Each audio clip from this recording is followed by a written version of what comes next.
Hey, everyone.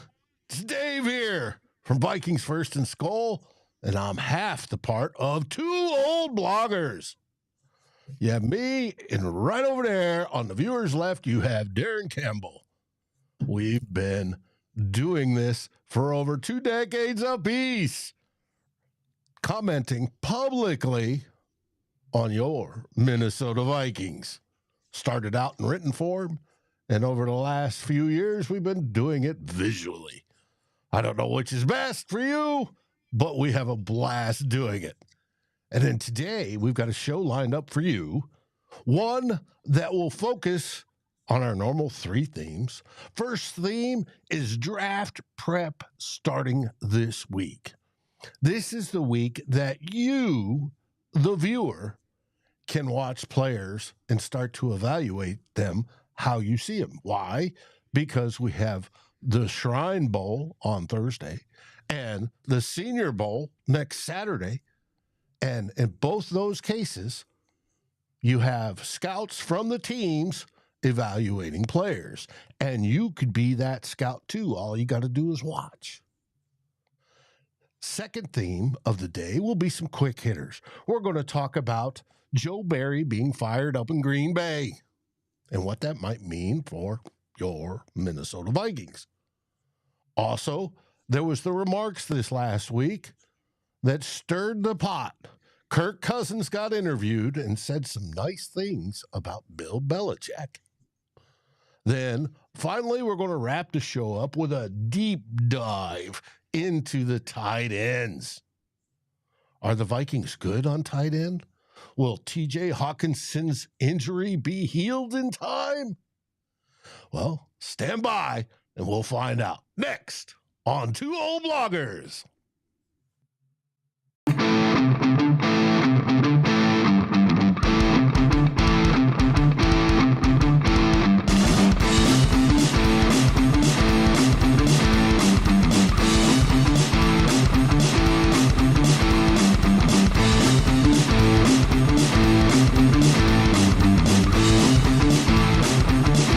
Vikings First and SKOL presents This Week in Vikings Land with Darren and Dave, your two old bloggers.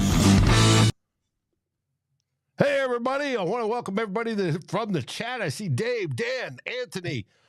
My worthless opinion, good to see you, my friend. Raymond is here. The wonderful and beautiful Miss Mary is also. You are all welcome. The good doctor's in the house as well. And Jonathan, welcome, welcome, welcome. And I see Norsefius too. Is it beer 30 yet, Norsefius? It is for me. It's the weekend. So, Dr. Proto's got the smoker working. Sounds good there, brother. We'll be over shortly. And welcoming Robert to the show. You think they're going to take Brian Murphy the second with their first pick? Interesting choice. We'll get into some more of that as we get closer and closer. We'll have to find out. And Anthony, there are 2 games. The Shriners Bowl or Shrine Bowl, East and West. And then you have the Senior Bowl, which is the national and American teams. Yeah. So, but we'll get into that right now. But first, Darren, how are things up in the Arctic Circle? Couldn't be better, Dave. No football to watch today, so just saving it all for tomorrow. It feels weird, but it's we're getting by. Saturday without football since like August. So, yeah. Well, we better get used to it because in 3 weeks' time, that'll be our life 7 days a week, unless you want to watch the UFL or XFL or whatever it's called these days. Mm-hmm. Gotcha. All right. Well, let's get this theme rolling. Theme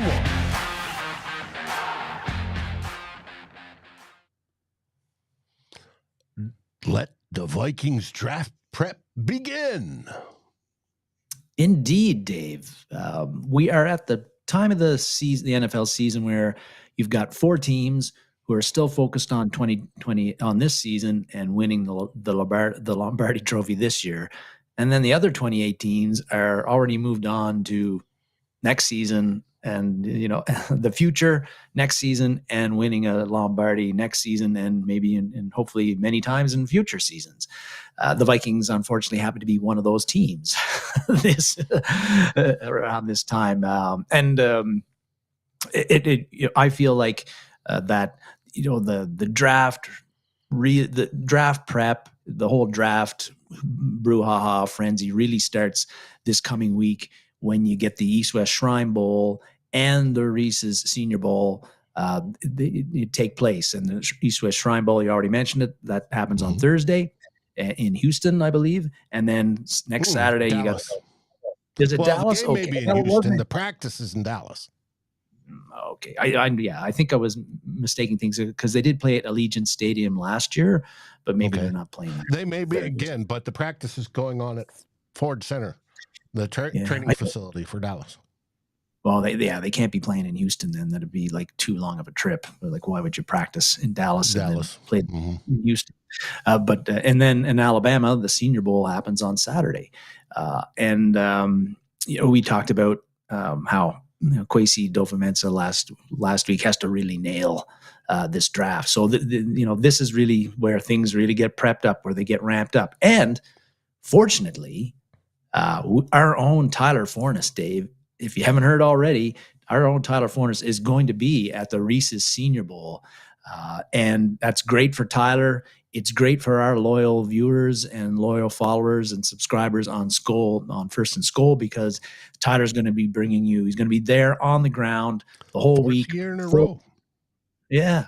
And he is going to be giving you a wealth of information, takes, intel from the Senior Bowl about a whole bunch of players that we really should be paying attention to, and we'll get into that a little bit later. But you're going to hear it on the Real Forno show. He's also got Vikings Wire that he'll be reporting for as well. But stay tuned. Yeah. Right, get locked on First and SKOL.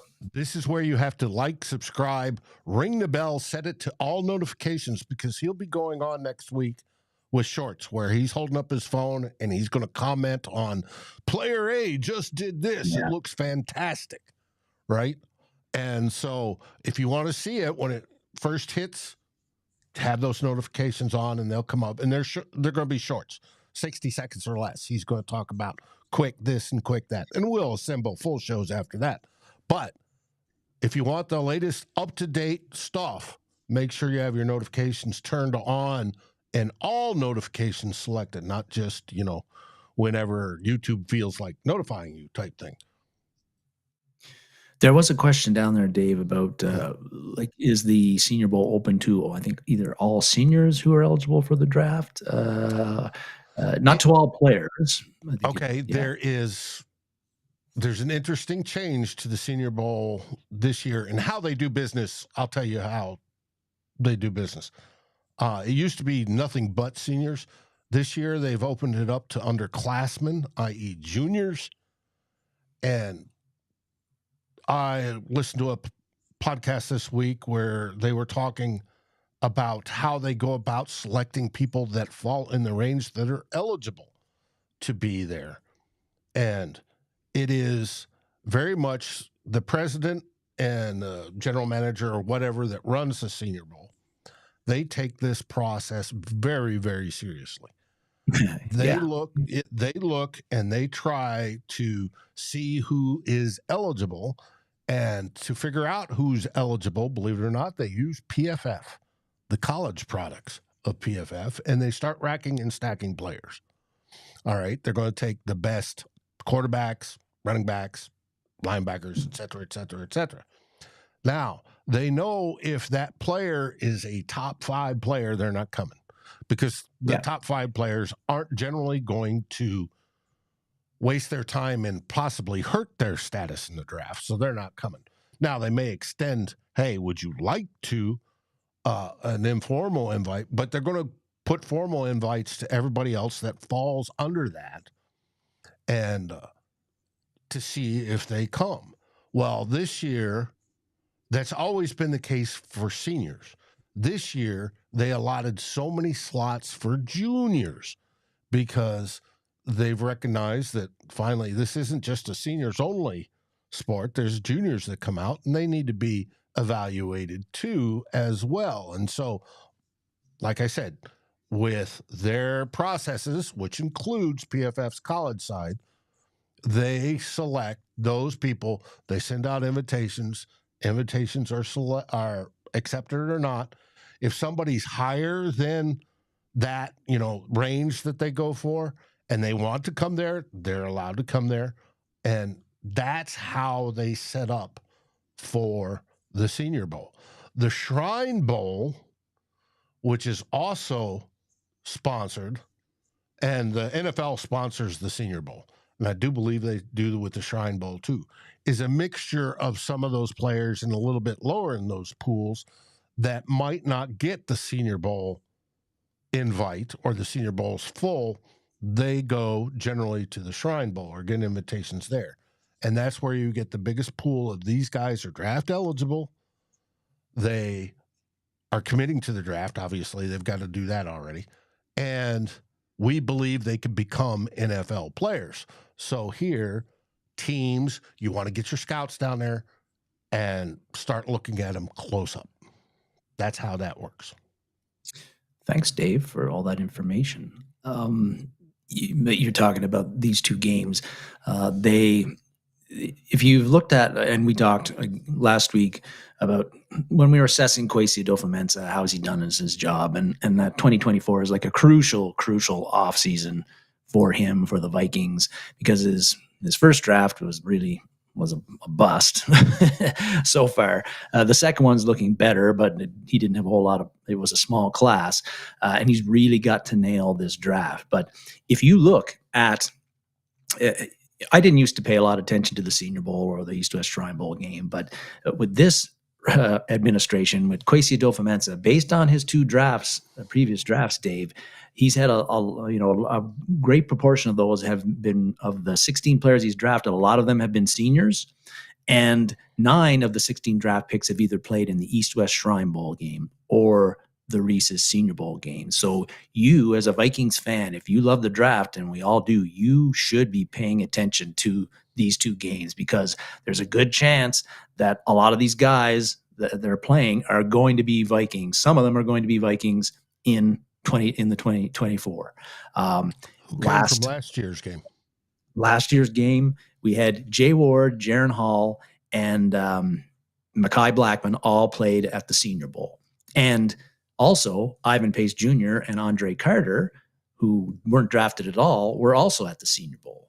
And even Jalen Williams, who was on our practice squad, he was at the Senior Bowl, the cornerback. He got to play a little bit at the end of the year. So that's 3 draft picks and 2 undrafted rookie free agents that made the team, 5. In 2022, we had 6 guys that were out of our 10 draftees who had played at either of those games. And so Ed Ingram and guys like that.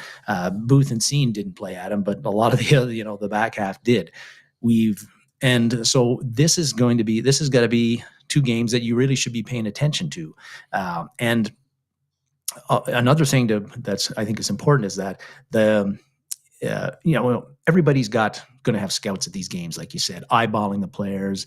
They'll be there the whole time. But the Vikings actually have 2 of their own players, coaches from their defensive staff, who are coaching the national team at the Reese's Senior Bowl.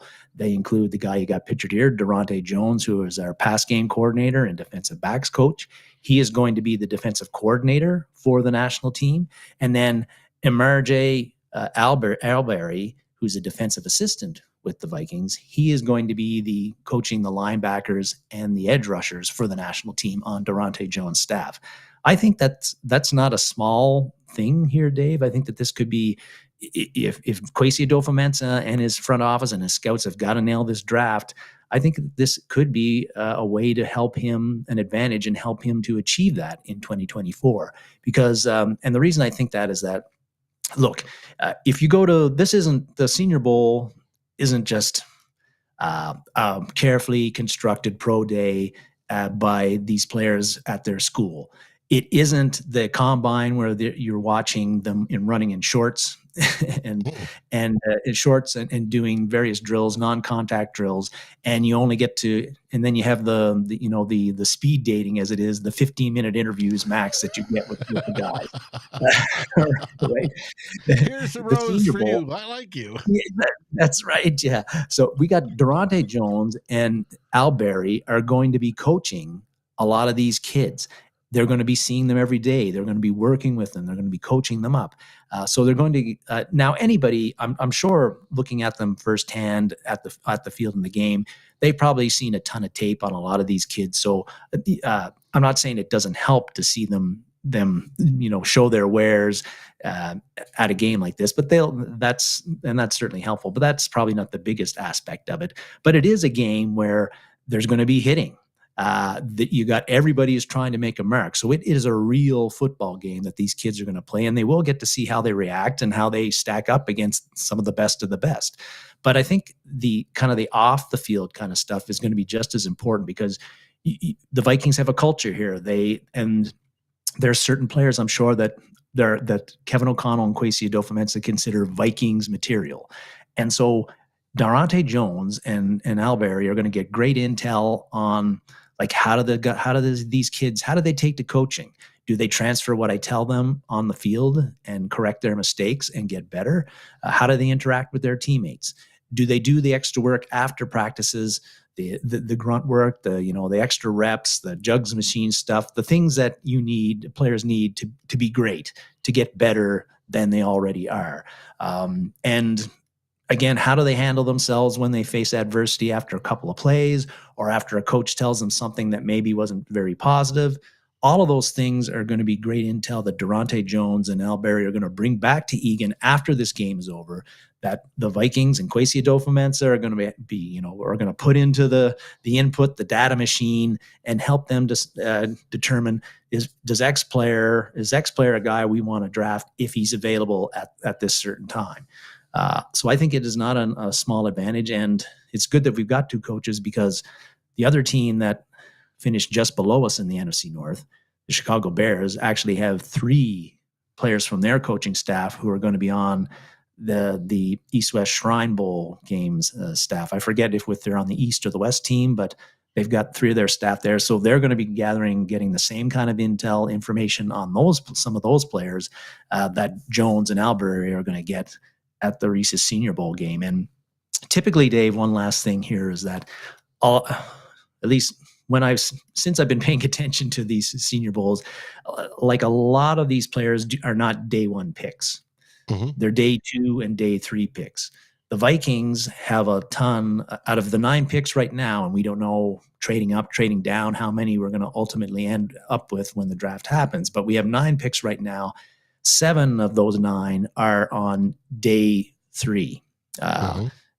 And so that's where a lot of these guys at the Senior Bowl and the East-West Shrine Bowl, that's where they're going to get drafted at. So really, really crucial, when we've got a lot of picks there, that we've got this extra defensive staff to gather more intelligence and more thoughts and get more data on these players, which hopefully will help Kwesi Adofo-Mensah and his staff make better decisions in April 24 and have a better draft. So I think it's very important that we've got defensive staff at the Senior Bowl working with these kids. And these are 2 very important games to scout and assess players. I agree 100%. And it's interesting that, one, it's our defensive side that went down there, obviously, because we've got a bunch of holes on the defense. But it is also for the 2 coaches, Jones and Albury. It's a chance they're groomed to move up and practice their craft at a higher level, right? Jones will be the DC, and Albury's going to be higher up in the defensive ladder than he is just a defensive assistant, which he is for Minnesota. It's a very, very good deal, and they're going to be able to talk to these kids, see how they interact with each other, see how they interact with the coaches, see how they interact when they get coaching. They get to see, as Dalton said, an inside track on somebody who may have a higher ceiling than what they showed in college. because these kids could have been good in college. Obviously, they were good in college, or they wouldn't be here. But they could have been in college and just trained wrong or not trained in certain things. And suddenly, the pro level coaches go, wait a minute, I know how to use this guy. I can teach him this and this. And suddenly he's a super stud. And, just think of through the Vikings past, we had Diggsy was a 5th rounder. There's so many people that came in the later rounds that actually turned out. And if you've got an advantage of seeing these young men first, that helps, and it'll help solidify Kwesi's board as we get closer to the draft. Yes, when we get to the combine, then it's the shorts and the T-shirts and all the pretty stuff and the speed dating, as you said. I think that is absolutely a wonderful term. And running between cones, this isn't that. This is one-on-one blocking drills. This is pass rushing drills. This is, route running stuff. It is, and it culminates in a full-blown football game where they're hitting each other. They're not playing complicated offenses or defenses, but they are demonstrating, can they do what they've been taught? Can they play? Do they have good tackling technique? All that sort of stuff all comes into play when you're down there for these all-star games. And that's why they are important. And like I said, we can watch it. Now, you may need a subscription to NFL Plus or NFL Network, ESPN 20 and ESPN2 are going to have him on as well. I don't know what the Shrine Bowl's on. It's going to be on one of those, obscure networks, I'm sure, too, as well. But you can get that, and you can watch and follow yourselves. And that's what I plan on doing all week, is having it up on my computer and watching drills as we go through all of this. And it's going to be fun because I'm going to be looking at the round bellies. Yeah, we would. Yeah. And I'm going to be looking at technique. Does this guy play with technique? Does he have power? Does he keep his ass low? Does he, all the different things I'm looking for. How's his hand play? Different things like that. Other people may be looking at wide receivers. Can he run a route? Can he catch? Does he have soft hands? Is he catching with his fingertips? Is he catching out from his body, or is he letting it hit his chest? Right? Different things happen during this that we now have a chance to see compared to all their contemporaries, right? Because if you have Ohio State playing St. Mary's School of the Blind, it's not much of a competition. This is leveling the playing field, and it's going to be easier to spot, hey, this young man's good. Put him on our radar. All right. This kid got a lot of hype. Nah, not worth it. Yeah. And so that's what's so fun about these all-star games. And I agree with you. Vikings pay a lot of attention, and we draw from this pool of players. So, and if you interesting that Albury and again Daronte Jones are on the defensive side, and Albury in particular, he's got edge linebacker. Well, look at the state of the Vikings edge rushers right now. Danielle Hunter, don't know if he's coming back. DJ Wanham, free agent, coming off a quad injury, don't know if he's coming back. Marcus Davenport, definitely not coming back. So the guys at Albury are the guys at Albury is coaching on the national team. Pay attention to them. And one of the guys he's got, an edge rusher, is Latu from UCLA. I don't think that he has been mocked to us in different mocks, but I don't think that we're going to be getting him. But Albury will be coaching him. Mm-hmm. Yeah, and he's considered a first rounder. There's a couple first round edge rushers that are there, and whether we get him or not, it's a different story. If they fall to the second round, maybe, and whether we get him in the first round, that all depends on how I think, Dave's opinion, how the quarterbacks go off the board. Right? Yes. If the top 4 quarterbacks are gone and we have not traded up, then we very well may go some sort of defensive pass rusher. Most likely that's edge, but it could be a defensive tackle as well. But we'll find out. That's why watching this is so important, or so it gives you an advantage as the fan. So that's why I encourage it. Now on to theme 2.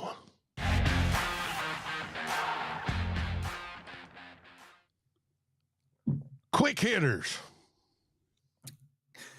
Couple of quick ones, Dave. Wanted to just talk a bit about the unfortunate passing of Joe Barry as that team from Wisconsin's defensive coordinator. Matt LaFleur laid down the hammer this week and fired Barry, who had been the defensive coordinator for that team from Wisconsin for the past 3 years. For a Viking fan like me, that was a disappointing move by Green Bay. And I'll explain why. Is because I felt for the past few years, the Green Bay has invested heavily. I think with Gutekunst, 8 of his drafts, he's picked a defensive player in the first round. He's picked a defensive player 7 out of the 8 years. They've invested quite heavily on the defensive end of defensive side of things. I think they have some pretty good talent on the defensive side of things.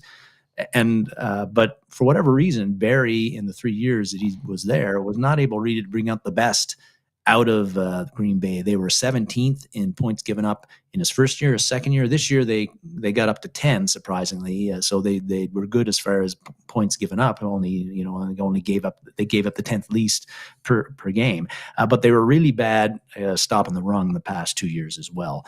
He just wasn't able to bring out the best in the defensive talent that they had, which was very good for Green Bay opponents, and especially this year, because with the way Jordan Love blossomed at the end of the year, hopefully that was a mirage and it was a short-term heater by him and not something that he's going to be doing in the future.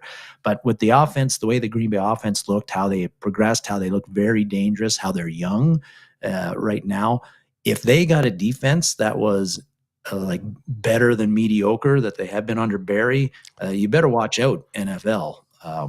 And let's hope they don't. Well, that's just it. So I was hoping Barry would get another year, another kick at the can at Green Bay as a defensive coordinator. That it did not happen. And so now they are picking a new guy. We've heard that Brandon Staley, the ex-Rams head coach and former defensive coordinator with the Super Bowl winning Los Angeles Rams, that he was there Friday talking about the job. Kind of makes sense. He and LaFleur have worked together in the past on teams. Staley he was coaching a 3-4 in LA before he got before he took the job with the LA Chargers. But we don't know if so far he hasn't taken the job.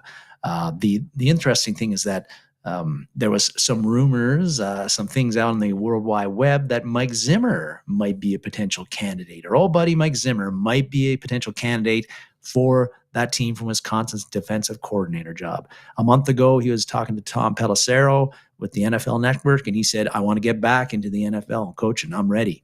I've been watching tape. I've been checking analytics. I kind of chuckled at that one. He built a whole room, supposedly, at his ranch for doing nothing but watching tape. He wants to get back in. We haven't heard any indications that the Green Bay is even considering him for the job. But if he was considered, Dave, and if he did get the job, again, I would be disappointed by that because A, he's going to want to stick it to the Vikings when we play him, and B, we know Mike's last 2 years with the Vikings was painful for us to watch and painful for him. The team didn't look like it was having fun. He didn't look like he was having fun. He looked miserable all the time. He was fighting with Rick Spielman, all that stuff. But despite all of that, the family disasters, and yes, it was not. That's right. Yeah, there's that too. But despite all of that, if you look at the total of his time in the Vikings, he was a good head coach for us. And he's a very good coach overall, especially defensive mind. And I think that if he was to be named defensive coordinator of Green Bay, even at 68 years old, I'm pretty confident he would turn them around and turn them into a very dangerous defensive unit. And that is something I do not want to see as a Vikings fan. So very interested to see who becomes defensive coordinator with that team from Wisconsin. And I'm looking forward to that person, whoever Matt LaFleur hires, to be worse than Joe Barry was. Yes, let us hope it is. Now, just to let you know, the searching the World Wide Web, the legitimate who is being talked about, who's being mentioned with the Packers is Bobby Babich, the Bills linebacker coach, Cowboys defensive line coach, Aiden Durd, and Broncos defensive backs coach, Christian Parker, have all been linked to possible Packers defensive coordinator position interest. Whether they turn out to be that, I have no idea. Good sleuthing, Dave. I had not heard of any of those names. And I agree with Aaron. They can hire Donachelle. I wouldn't be upset. Reunion for dead to go back to Green Bay where he had coached before. Yep. But that's the situation from that dreaded team from Wisconsin. Mm-hmm. Now on to the second quick hitter. Kirk Cousins is making the rounds. He is, Dave.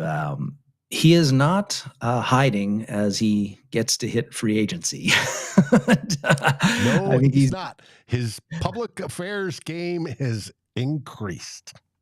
And did you see the thing about him visiting or the Hope campus in Michigan, where he's the place where he's from?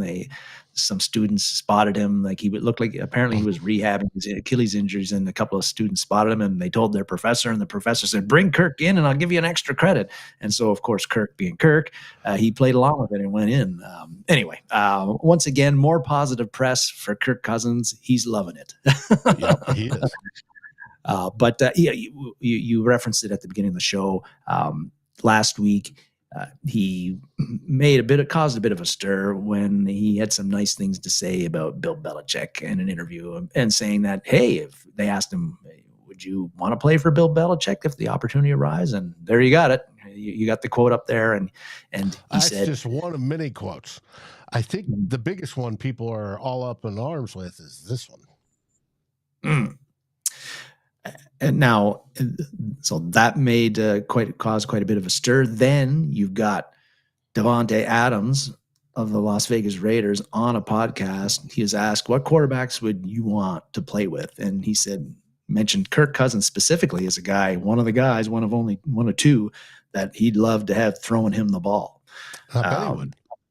Well, yes. Yeah, because when you look at who has been throwing him the ball the past couple of years at Las Vegas, it hasn't been Aaron Rodgers. But a couple of interesting developments there, Dave, because with the Belichick thing, Kirk knows that anything he says right now is going to get blasted on the internet, with him hitting free agency, and with the Vikings wondering what they're going to do with Kirk, and Kirk wondering what Kirk's going to do. And then you've got a prominent player, NFL player for a team that needs a good quarterback, saying, I want Kirk Cousins. I'd love to play with Kirk Cousins. Well, Kirk Cousins is loving that. The Belichick comments, I think, were interesting because, again, Kirk could have easily, if he's trying to quietly work on a deal with the Vikings to come back here, he could just say, I think Bill Belichick is a fantastic coach. He's done a lot of great things in the NFL. He's a future Hall of Famer, and danced around the thing about playing with him. But he didn't do that. And then and everybody was thinking Belichick was going to Atlanta, and Atlanta is where, his wife grew up, et cetera, et cetera. It was the perfect fit. And Anthony, I agree with you. I even got an email on it. The Vegas has come out with odds as to where he's going. And the number one team where he's going, the shortest odds, is with the Raiders. Yeah, that's just the bettors. What do they know? Yeah, that's right. Yeah, but these are all just words, of course, words that Kirk said, words that Davante Adams said. Maybe it doesn't mean anything, but the Belichick stuff in particular, I think it's kind of, I feel it's a subtle way, and this is nothing against Kirk. He's going into free agency. He's got to do what's best for him and however he wants to play that game. But it's kind of a nice, subtle way to say to Kevin O'Connell and Kwesi Adofo-Mensah, hey, I like it in Minnesota. My family likes it in Minnesota. I like Kevin O'Connell. I like my teammates. But that doesn't mean I'm going to sign a contract that isn't on my terms. And so, and it's a way of saying, a way of saying that I'll play for anybody. And I got players in the NFL that want to play for me and want me on their team besides Minnesota. So, hey, boys, if you want me back in Minnesota, how about, how about sweetening that offer you apparently have on the table for me that is only 1 year guaranteed when I want at least 3, et cetera, et cetera, et cetera. So I think an interesting way that Kirk Cousins is playing the game here right now as he heads into free agency, and more evidence that if you're a Vikings fan and you were thinking, Kirk loves it in Minnesota, he's going to take a hometown discount. Well, that ain't never happening. And I just used a double negative there. So bad grammar. This week, some experts think he's going to get 45 mil, up to 45 mil a year. No. I think he will get it, but he's not going to get it with the Vikings. Mm-hmm. Well, that brings us the end of theme 2, which means theme 3 is next. Not the Reese's Senior Bowl. No. Got that one still open. All right. There we got the music. Got the slide. Got the next slide. Every woman's favorite position, tight ends.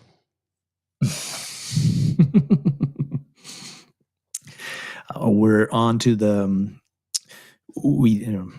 I use this as a preamble every time, but we do when the Viking season ends, we do a rundown of each Vikings positional unit and look at what they got, who might be leaving, what we'd like to see them do, what we think they'll do, and we did quarterbacks and running backs. Now we're into tight ends. Dave, a month ago, this would have been a pretty easy one for us to run down. TJ Hawkinson is awesome. And he's under contract for a long time, and he was just coming off the best season that Vikings could have been coming off the best receiving season a Vikings tight end has ever had.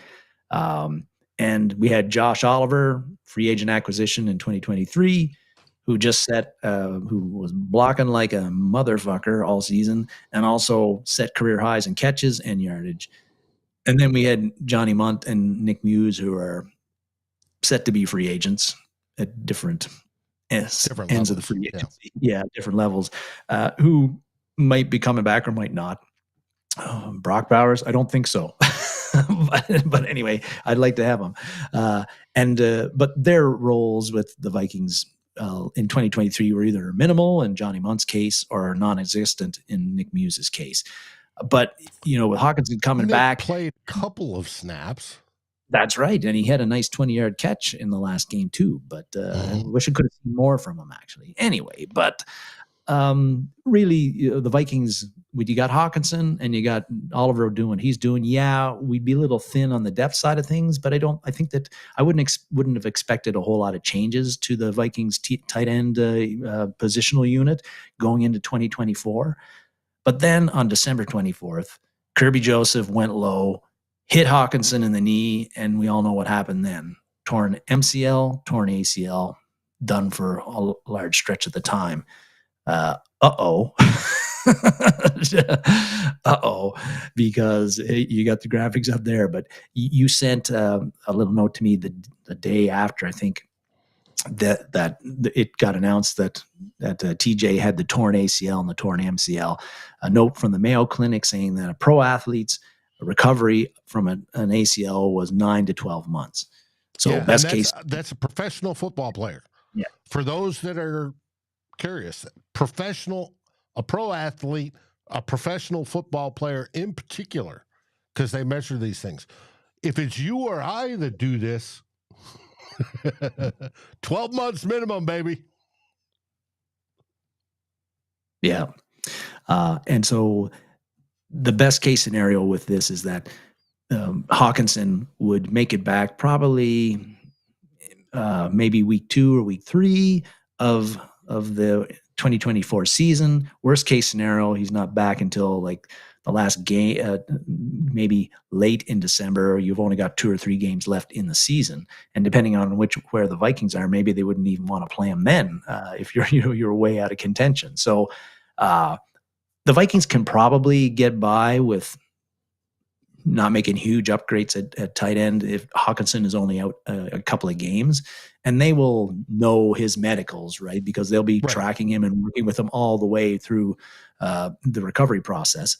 But if he's TCO is an orthopedic surgeon's outfit, they may be doing the work. Yeah, that's true. But if he's out longer than that, missing the majority of the 2024 season, then the Vikings have a problem. And that could really, I think, alter the way Kwesi Adofo-Mensah works on the tight end unit, and particularly in the draft. And this week, actually, Dave, yeah, you've got it up there. Doogie Scoops Wolfson was on Score North, and he talked about Hawkinson hasn't even had his surgery yet. Now, I don't know if that's the norm. He doesn't know about this week, but as of last week, he hadn't had his surgery. And we don't know. And he's got he's a month coming off the injury. We don't know if that's normal or if it's a little bit behind schedule. I would think it's behind. Because supposedly the reason is because it's still swollen. Mm-hmm. Swelling usually goes down in under a month. You would think. Which makes you wonder, is there more damage in there? Mm-hmm. But I would have figured they would have done an MRI or something to get a better look at it by now. At least. Andrew, Hawk is under contract. He has a void year in 2028. So that would be when he would be be eligible for free agency, based on what over the cap has on there. But so Hawkinson, a little bit uncertain. And when he gets back, will he be the TJ Hawkinson he was prior injury? How long is it going to take him to become the player he was? We don't know. But that is an issue because there's nobody other than Hawkinson that the Vikings had on the team last year playing regularly who could be even a 50 or 60 catch guy that you need if he's going to be out. Like Josh Oliver talked about his career high in catches and receiving yardage. Well, the career high in catches was 22 catches for 213 yards. Not robust production. Now, whereas TJ would have easily hit 1,000 yards and was the second leading receiver on the team, or first leading receiver when he went out. That's just TJ is that good. He's a top, probably 3 tight end in the league. Yeah, he had 95 catches and 960 yards when he got injured. So he was guaranteed, I think, he had 2 games left. With the way his usage, he would have been guaranteed to go over 100 catches and guaranteed that he would have beat Joe Sensor's record of 1,004 receiving yards for a tight end in one season, as the most that a tight end has ever had in a single season. But Oliver, does he have the ability to up his receiving ability where he could be a 50, 60 catch guy like Tyler Conklin was back in 2021, I think it was? There's the name. I'm not really sure, because I didn't see the Vikings use Oliver on the kind of routes down the field that TJ Hawkinson runs. Well, first off, and we'll get into Oliver's was brought in for his pass blocking primarily. That's right. Look at those guns.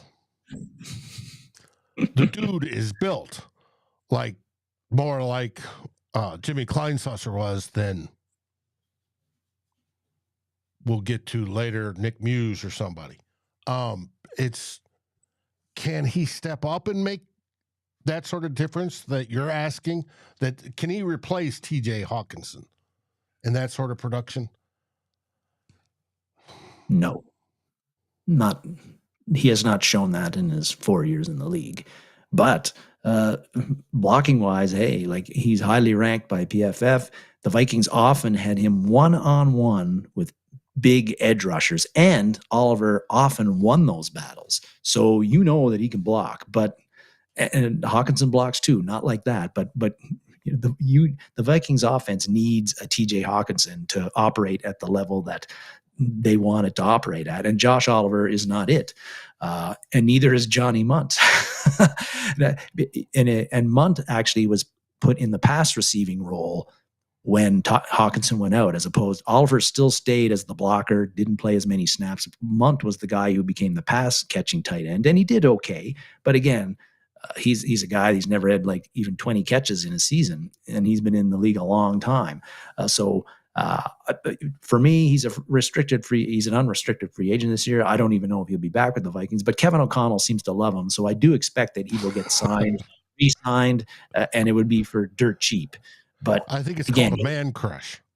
Well, yeah, yeah, true. The best third tight end in the NFL. Okay, whatever that means. But I think Munt will be back because O'Connell likes him, and also Munt he's willing to accept a role as a third tight end and not playing very much, and he comes dirt cheap.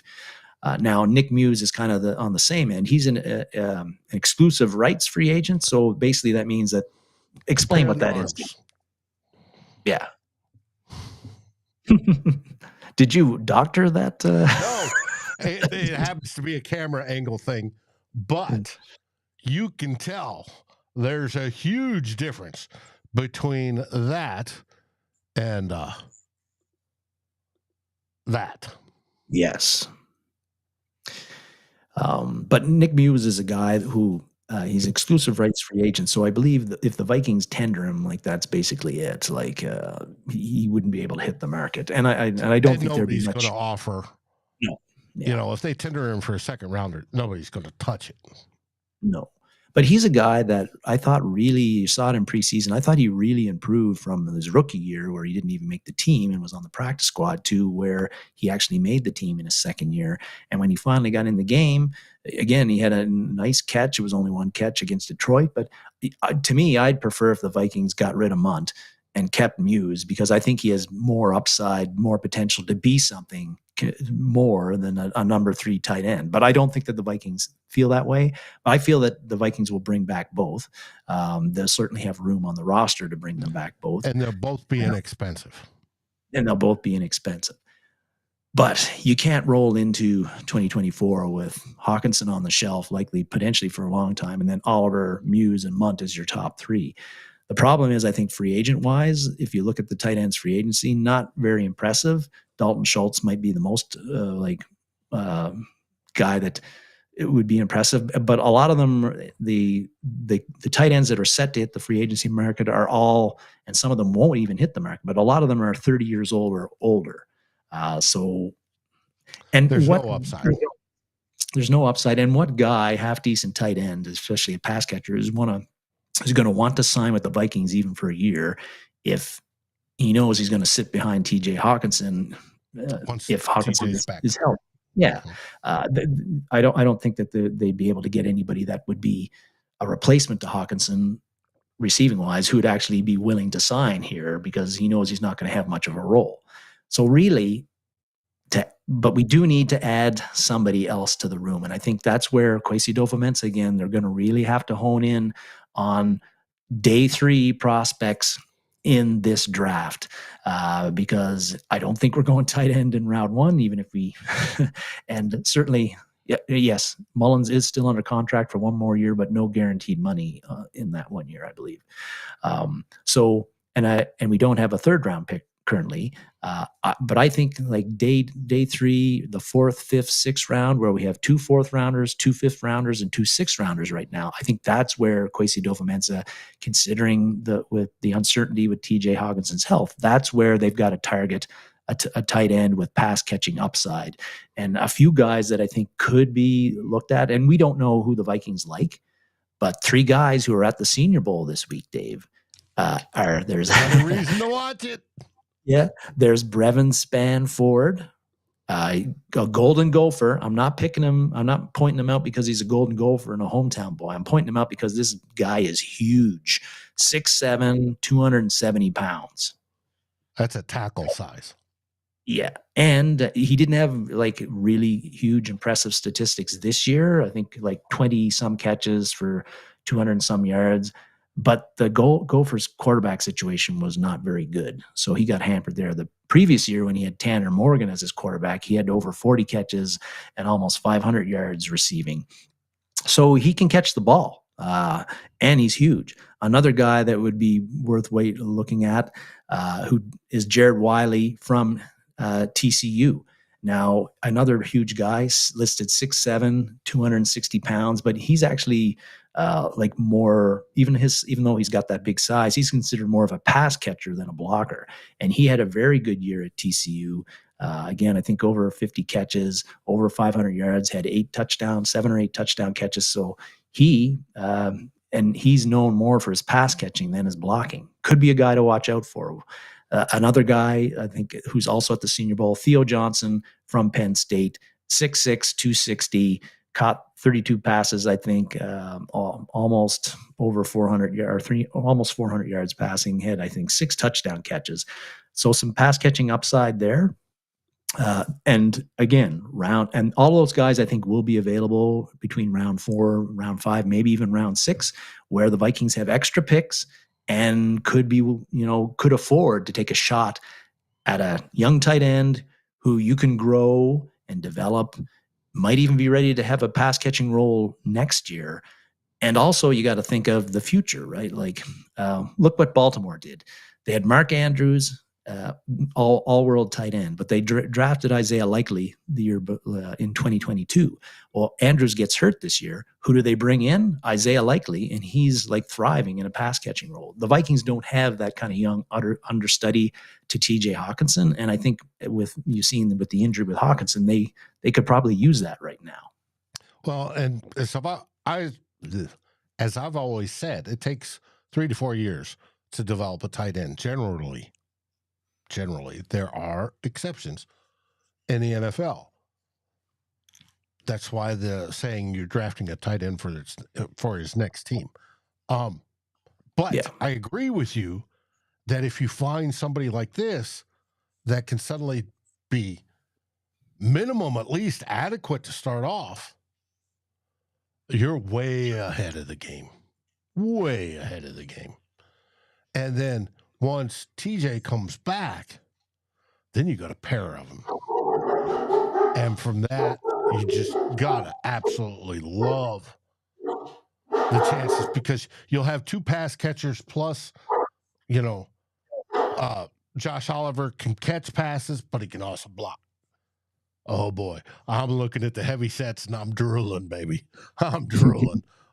Because that could be absolutely wonderful. But I think what you're getting at is we need to draft a tight end no matter what, because the tight end room is in question right now. It's in flux. That is what I'm getting at. And if you draft a guy like Johnson or Wiley or Spann-Ford, you got to look at, again, like you said, it takes 3 to 4. Yeah, it's not feeding him that's the problem, Aaron. It's he barks at anything that. My dog barks at anything that gets near the front door. But might be that polar bear outside. Yeah, it could be. But when you look at Hawkinson, somebody mentioned about how long is he signed for? Well, 2028 is when he'd be set to hit the market. He'd be 31 years old then.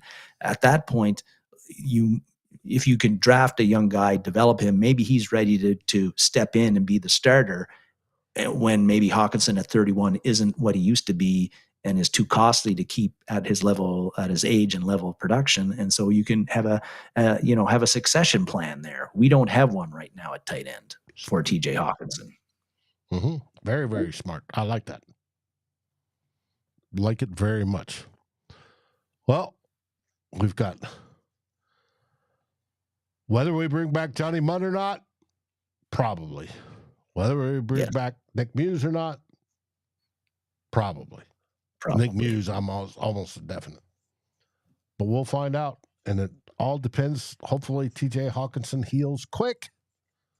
But it doesn't look like that way so far. I hope they do the experimental stuff. I was reading this week how people are starting to use, and it's not for tendons in particular, but it's for cartilage. There's new cartilage therapy using, I think, stem cells, some sort of stem cells, not baby stem cells, but some sort of stem cells that help rebuild cartilage for people that are bone on bone. And trust me, I have arthritis in my joints and I feel it. It's Macy is what it's called, MACI procedure that'll help. There's got to be something similar, I would hope, for the tendons, and hopefully he has that surgery soon. It all depends where on the tendon, whether it's right at the bone or if it's in between that it busted, how they're going to fix that. And hopefully they get it fixed, both tendons, both the MCL and the ACL, and get those put back together, and then he starts his rehab and builds back up quickly. So we have him because he's good. He is very good, and I think some people might look back in the future and say, or in the past and say that look back in the future. That doesn't make any sense. Look in the past and say, time remember when science fiction, yes. maybe. Remember Adrian Peterson, how he had that miraculous comeback when he tore his ACL, but got mentioned by Judd Zulgad on Score North this week. Well, Adrian Peterson was a physical freak, and so you can't. And what he did was the exception and not the norm as far as coming back as fast as he did. I don't know if TJ Hawkinson's body has that ability, and I think we've got to prepare ourselves for the worst in his case, especially not the best. Supposedly, as of last week, he still hasn't gotten the surgery because of swelling a month after the fact. That worries me. Yes, it does. Worries me as well.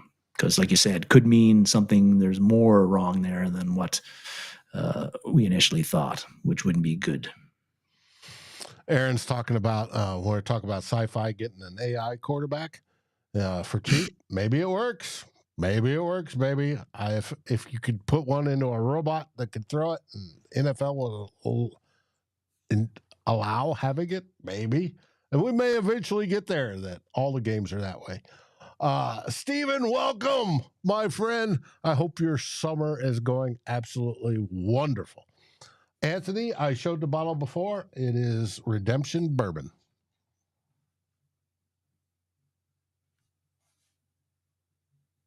It's absolutely good to drink.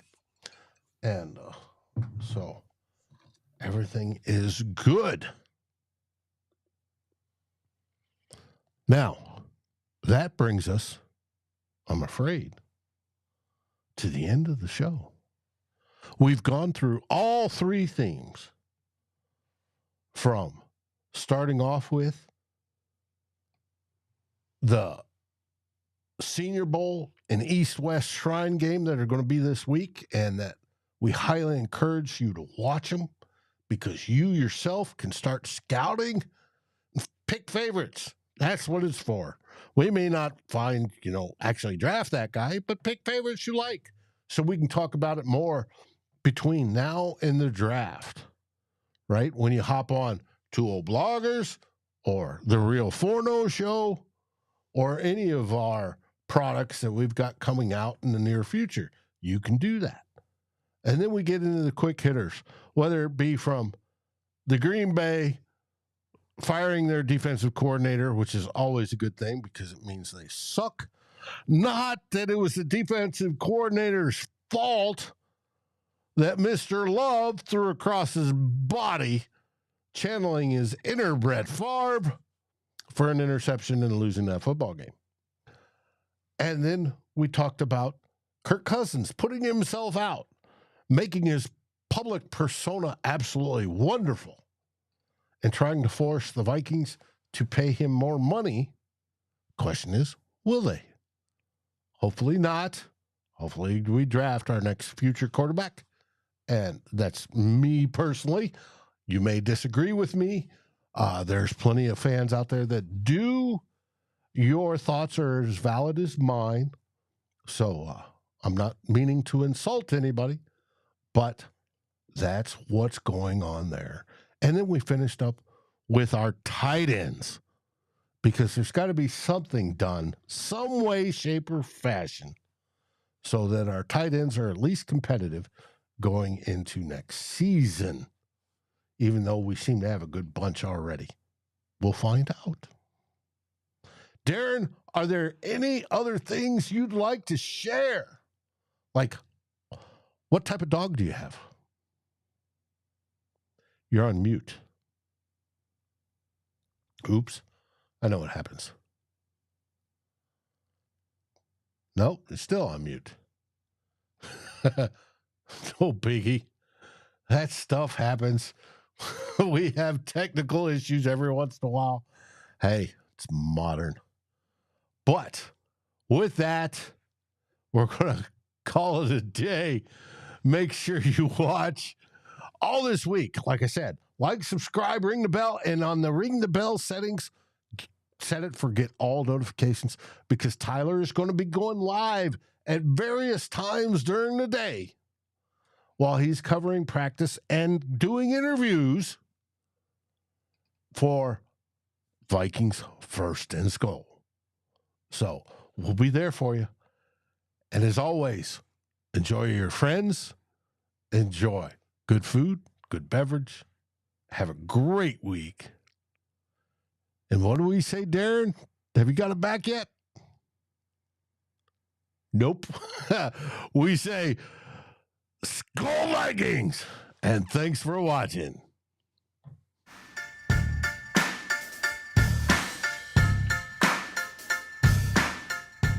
Like, subscribe, and ring the bell, and rate us on your favorite podcast aggregator. Darren and Dave, thank you for watching this episode of Two Old Bloggers. We look forward to seeing you on every show on the new Vikings First and SKOL. You can find our podcast as part of the Fans First Sports Network. Sports takes for the fan, from the fan. SKOL, everybody!